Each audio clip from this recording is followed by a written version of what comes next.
ಮೊನ್ನೆ ದಿನ ಈ ದೇಶದ ಪ್ರಧಾನಿ ನರೇಂದ್ರ ಮೋದಿಯವರು ಪೆಟ್ರೋಲ್ನ ಡೀಸೆಲನ್ನು ಮಿತಬಳಕೆ ಮಾಡ್ಕೊಳ್ಳೋದ್ರ ಬಗ್ಗೆ, ಚಿನ್ನ ಖರೀದಿಯ ಬಗ್ಗೆ ದೇಶದ ಜನತೆಗೆ ಮನವಿ ಮಾಡ್ಕೊಂಡ್ರು. ದೇಶದ ಆರ್ಥಿಕ ದೃಷ್ಟಿಯಿಂದ ಇದನ್ನು ದೇಶದ ಮಹಾಜನತೆ ಇದರಲ್ಲಿ ಭಾಗವಹಿಸಬೇಕು. ಕೋವಿಡಿನ ಸಂದರ್ಭದಲ್ಲಿ ನಾವು ಯಾವ ರೀತಿ ದೇಶವನ್ನು ಮುನ್ನಡೆಸಿದ್ವಿ, ಸಾಮಾನ್ಯ ಜನರು ಕೂಡ ಅದರಲ್ಲಿ ನಿಯಂತ್ರಣದಲ್ಲಿ ಭಾಗವಹಿಸಿದ್ವಿ, ಅದೇ ರೀತಿ ಭಾಗವಹಿಸಬೇಕು ಅನ್ನುವಂಥ ಮನವಿಯನ್ನು ಮಾಡ್ಕೊಂಡ್ರು. ನಿನ್ನೆ ದಿನ ನಮ್ಮ ದೇಶದ ಕಾಂಗ್ರೆಸ್ಸಿನ ಭಾಳ ಮುಖಂಡರುಗಳು ಭಾಳ ಕೀಳುಮಟ್ಟದ ಪ್ರತಿಕ್ರಿಯೆಯನ್ನು ಇದಕ್ಕೆ ಕೊಟ್ಟಿದ್ದಾರೆ. ದೇಶ ಆಳುವ ಸಾಮರ್ಥ್ಯವೇ ಮೋದಿಯವರಿಗಿಲ್ಲ ಅನ್ನುವಂಥ ಮಟ್ಟದಲ್ಲಿ ಹೇಳಿಕೆಯನ್ನು ಕೊಡ್ತಾರೆ. ಇವರಿಗೆ ದೇಶ ಮೊದಲು ಅನ್ನೋದಕ್ಕಿಂತ ತಮ್ಮ ರಾಜಕಾರಣದ ಚಟ, ತೀಟೆ ಮೊದಲು ಅನ್ನುವಂಥದ್ದನ್ನ ಇವತ್ತು ತೋರಿಸ್ಕೊಂಡಿದ್ದಾರೆ. ಭಾಳ ಕೀಳುಮಟ್ಟದ ಪ್ರತಿಕ್ರಿಯೆ ಇದು, ಅದನ್ನು ನಾನು ಖಂಡಿಸ್ತೇನೆ. ಹಾಗೆಯೇ ಅವ್ರಿಗೆ ನೆನಪು ಮಾಡಿಕೊಡ್ತಾ ಇದ್ದೀನಿ, ಈ ದೇಶದ ಯುದ್ಧದ ಸಂದರ್ಭದಲ್ಲಿ ಮಾನ್ಯ ಲಾಲ್ ಬಹದ್ದೂರ್ ಶಾಸ್ತ್ರಿಯವರು ಪ್ರಧಾನಿಯಾಗಿ ಈ ದೇಶಕ್ಕೆ ಕರೆ ಕೊಟ್ಟಿದ್ದರು, ವಾರಕ್ಕೆ ಒಂದು ಊಟ ಬಿಡಿ ಅಂತ.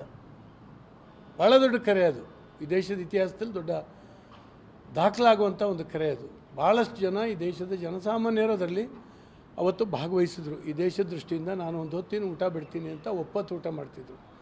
ಹಾಗೆಯೇ 67ರಲ್ಲಿ ಶ್ರೀಮತಿ ಇಂದಿರಾ ಗಾಂಧಿಯವರು ಆಗಿನ ಪ್ರಧಾನಿಯಾಗಿ ಚಿನ್ನದ ಖರೀದಿಯ ಮೇಲೆ ನಿಯಂತ್ರಣ ಹಾಕ್ಕೊಳ್ಬೇಕು, ನಾವೆಲ್ಲರೂ ಕೂಡ ವಿದೇಶಿ ವಿನಿಮಯದ ಕೊರತೆ ಆಗ್ತಾಯಿದೆ, ದೇಶದ ಆರ್ಥಿಕತೆಯ ಮೇಲೆ ಪರಿಣಾಮ ಆಗ್ತದೆ ಅಂತ ಹೇಳಿ ಮನವಿ ಮಾಡ್ಕೊಂಡಿದ್ರು. ಹಾಗೆಯೇ 2013ರಲ್ಲಿ ಅವತ್ತಿನ ಆರ್ಥಿಕ ಸಚಿವ ಪಿ ಚಿದಂಬರಂರವರು ಮನವಿ ಮಾಡ್ಕೊಂಡ್ರು, ಚಿನ್ನ ಖರೀದಿ ಮಾಡಬಾರ್ದು, ಕಡಿಮೆ ಮಾಡಬೇಕು. ಆಮೇಲೆ ಬ್ಯಾಂಕ್ಗಳಿಗೆ ಇನ್ಸ್ಟ್ರಕ್ಷನ್ ಕೊಟ್ಟರು, ಚಿನ್ನದ ನಾಣ್ಯಗಳನ್ನು ಕೊಡುವಂಥದ್ದು ಕಡಿಮೆ ಮಾಡಬೇಕು, ನಿಯಂತ್ರಣ ಮಾಡಬೇಕು ಅಂತ ಹೇಳಿದ್ರು.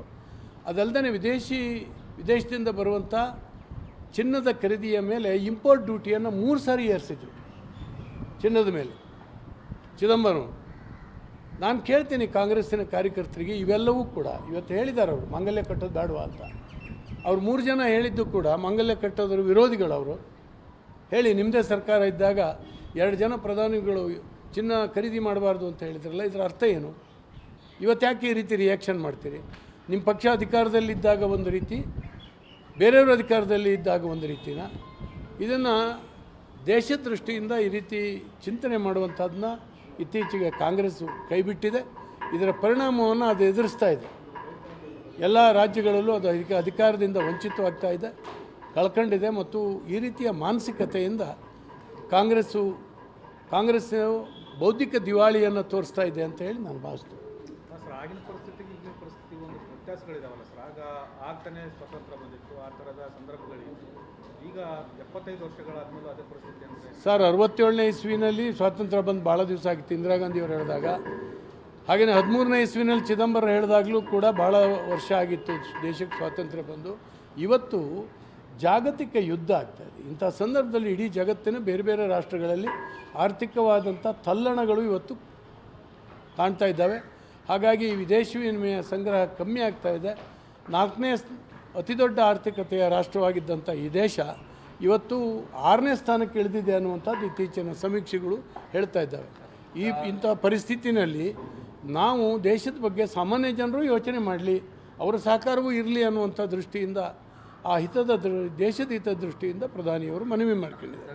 ಮೊದಲಿಂದ ನಡೀತಾ ಇದೆ ಸರ್, ಯುದ್ಧ ಇತ್ತೀಚೆಗೆ ಶುರುವಾಗಿದ್ದು ನಿನ್ನೆ ಮೊನ್ನೆದಲ್ಲ. ಆದರೆ ಒಂದು ಸರ್ಕಾರವಾಗಿ ಎಚ್ಚೆತ್ತುಕೊಳ್ಬೇಕಾಗಿತ್ತು, ಅದರ ಹೊರೆಯನ್ನು ಜನರ ಮೇಲೆ ಹಾಕುವ ಬದಲಾಗಿ ಸರ್ಕಾರವೇ ಎಚ್ಚರಿಕೆ ಕ್ರಮಗಳನ್ನು ತೆಗೆದುಕೊಳ್ಬೇಕಾಗಿತ್ತು ಅನ್ನೋಂಥ ಚರ್ಚೆಗಳು ಇದ್ದಾವೆ. ಸರ್, ಈಗ ಸರ್ಕಾರ ಎಚ್ಚರಿಕೆ ಕ್ರಮಗಳನ್ನು ಏನು ತೊಗೊಳ್ಬೇಕು ಕೇಂದ್ರ ಸರ್ಕಾರ ತೊಗೊಳ್ತಾ ಇದೆ.